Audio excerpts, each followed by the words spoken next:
Hi there, my friends.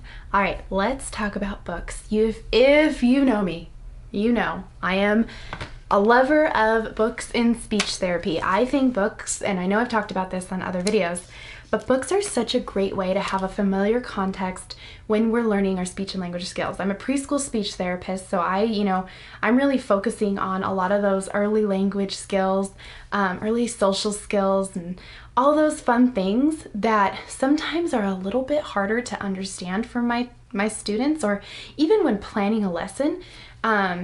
It can be challenging to make sure that I'm building all of these, I'm focusing on these goals while building a really familiar context for my students. And so what better way to have a familiar context to work through than a book? And of course I've got the all-time favorite, I'm stumbling over my words today, the all-time favorite Brown Bear. And I'm going to talk about how I use this with my preschoolers and how I might start out using books with little ones who aren't familiar with books. Like I said, I love using them. I've had a lot of success with students preschool aged to middle school with using books to really build that familiar context, to help them, have something to always go back to. We might work on a book for a whole month, and it's something that we can continue to go back to really focus on the vocabulary in those books and, the sequence of the books. It's something that they understand. We might start our speech session off and, we don't know what we're doing, but I can pull out the book and they remember we did it last time, and we really like Brown Bear, and I don't know. So I love books.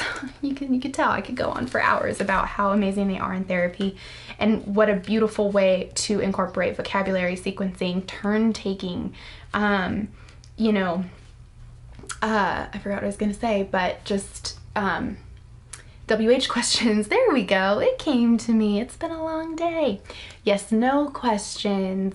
All of those fun things. Lots of, you could do object function with books and so many different things. A lot of abstract thinking can even come from them. So I really love it. When I'm starting out with a little one, in especially a 3-year-old, but even earlier, an early intervention or something, sometimes books aren't quite as familiar, or they are familiar, but we just don't know how to use them yet. And that's okay. I never, especially, with like my preschoolers, I don't put a book in front of them, or I don't sit with them and read a book and just expect them to know that I'm gonna, open it and first read this page and this page and this page. So one thing I really like to do first with a book, especially just on our first time using it in speech, maybe they have used them at home, they probably have, or they've seen books and moms and dads read with their kids, but I still like to see what they do with a book. So I will just hand them, obviously, a board book like this. That's, it's okay if we throw it, it's okay if we go like this. So I'll give them the board book. And you can see my Brown Bear book looks a little funny. I'm going to explain why in a minute. I've got some visuals on here that I'm really proud of. But I'll hand it to them and I'll let them explore it, and as they go through it, I might narrate. I might start to say, oh yeah, Brown Bear, what does Brown Bear see as they're going through it? Maybe they go like this and I say, oh, purple cat. He sees purple cat, purple cat, purple cat. What do you see? And maybe I'll do the rhyming, and then they go back, oh, blue horse. And then they're going really fast. You're like, oh yeah, oh, you're going fast. You like the yellow duck? And then maybe be quiet a little bit, let them explore. Maybe they'll start, making some noise. Maybe they are naming the animals. When I say making noise, I mean vocalizing, I'm sorry. So that's always a fun thing to do. Another reason I like using my Brown Bear book first is because I have visuals inside. So if they open up the book, the little ones are like, oh, and then maybe they're throwing them at there. Oh, and then you can do out comes blue horse. And then, oh yeah, out comes white dog. He doesn't like to stay in the book, and so just explore. And it's nice because then there's this tangible thing that goes along with each page, which is really, really awesome. It's awesome to see what the students do. Like I said, this has happened. This is not me making things up. They have thrown the visuals. In fact, fun fact, I didn't always have the little visuals. I actually had replicated the entire visual and had it. That's why there's 2 Velcros, and that didn't work out so well. I had to explain some life and death situations to the students. Not really. I just got rid of them and made new ones. But yeah, so that's kind of the first thing I would do. Now, obviously, I have the visuals. So when I'm reading it, we might look at the front cover and say, oh, that's Brown Bear, you know, and I'll let them have control again and take off. Oh yeah, there you go. Yep, that's Brown Bear, Brown Bear, Brown Bear. What do you see? And then we'll go in and do it, you know, do that all again, because now we're on Brown Bear. But it might be, you know, I might say, oh, who's that? Or I don't always like to test using books. I just did that, and I went, no, you don't do that. Sometimes you can, right? But sometimes I might just say, oh, that's Brown Bear, you know, especially if it's our first time reading. Or I just wait, I'm like, oh, and just kind of see if they say it. I go, oh, Brown Bear. And then, you know, if they don't rip it off, I'll say, oh, look, he comes off. We'll take him off, and then I'll let them hold Brown Bear. Brown Bear, Brown Bear, what do you see? I see,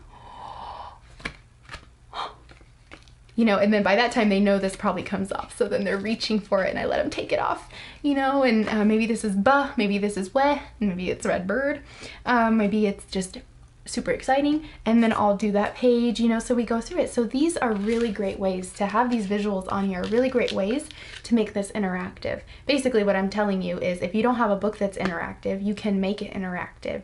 That's the lesson here. So that's just kind of a fun way that I'll do that. So what I typically will do, I got these images off of Google. You can use Boardmaker images, you can draw your own images, however you want to do it. But it's a really great and crafty idea to be able to, you know, you just laminate the images, you can Velcro them in. Obviously this is my book, so I'm okay with pasting or sticking on some Velcro, but I really like that we can do that. And then another thing that I will do, so let's say we have, you know, they're all out, we're gonna pretend, but another really fun thing to do is, if these are all out and they're all on the table in front of my students, you can't see that, but they're all on the table in front of my students, and we're on this page, I'll say, okay, who goes home first, or who goes away first? And then we'll put them back. So we've read the story, so we've learned the vocabulary. Now what I'll do is, and this is where I get really clever, I work on yes, no questions. So I'll say, oh, is that Redbird? No, that's not Redbird. Another thing I'll do, so I'll maybe do something like that, and then they're all out here, right? So the child can do some one-to-one correspondence and say, no, Brown Bear, or whatever it is. Another thing I'll do is, this will be out, and I'll have all of these, and they're upside down in front of me, and I will pull them, and I'll say, I'll purposefully, you know, obviously, I'll say, oh, okay, who are we looking for, you know, or whatever, and then they tell me it's Brown Bear, so I'll say, oh, here he is, and then just wait. That's what we call, okay, so I used to call this sabotage, but I'm taking on, if you know Becky from the SLT scrapbook, I'm taking on her communication temptation phrase. I love that phrase. So communication temptation is something where, you know, you kind of do something like this, which might be like sabotage, but the idea is you're making it tempting for a child to communicate to you that that is not correct. So, you know, I'll say, oh, okay, you know, kind of, you know, I'm like, yeah, we're good. Okay, turn the page, and they'll be like, no, Miss M, that's not Brown Bear, you know, and so I'll model that. Oh, I'm so silly. No, that's not Brown Bear. That's Yellow Duck. Try again. And so we go through that. Maybe I'll do that like 3 times and then kind of stop because it gets old.